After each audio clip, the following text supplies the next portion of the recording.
फडणवीस 5 डिसेंबरला तिसऱ्यांदा मुख्यमंत्री पदाची शपथ घेणार आहेत।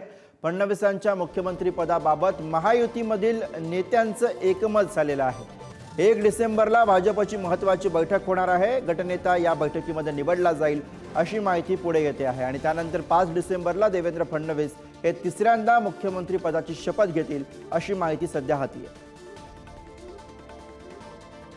आणि याच विषयी आपण अधिक बोलूया। प्रतिनिधी शिल्पा नरवडे सध्या आपल्या सोबत आहेत।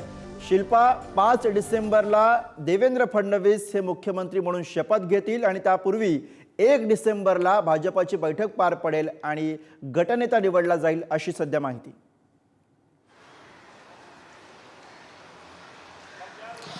नक्कीच गुरु, विधानसभेचा निकाल हा महायुती सरकारच्या बाजूने आला आणि त्यानंतर सत्ता स्थापनेवरून चर्चा सुरू झाली। विशेष म्हणजे मुख्यमंत्री कोण हा प्रश्न सर्वांनाच पडलेला होता। मुख्यमंत्री कोण होणार अशी चर्चा देखील सुरू होती। मात्र आता ह्या चर्चेला पूर्णविराम मिळत असलेला पाहायला मिळत आहे, कारण तिसऱ्यांदा देवेंद्र फडणवीस हे मुख्यमंत्री पदाची शपथ घेणार आहेत।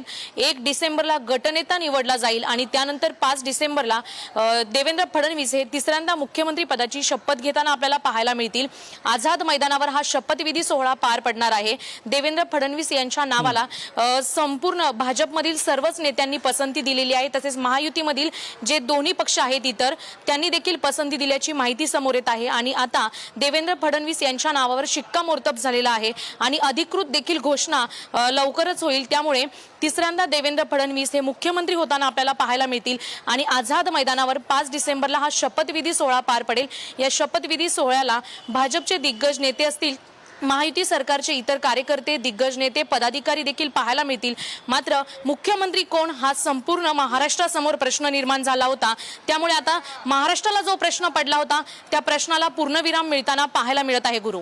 बरोबर आहे शिल्पा, देवेंद्र फडणवीस यांच्या नावावर शिक्कामोर्तब झालेलं आहे। मात्र अद्यापही अधिकृत घोषणा होणं केवळ बाकी आहे। धन्यवाद या सगळ्या विश्लेषणासाठी।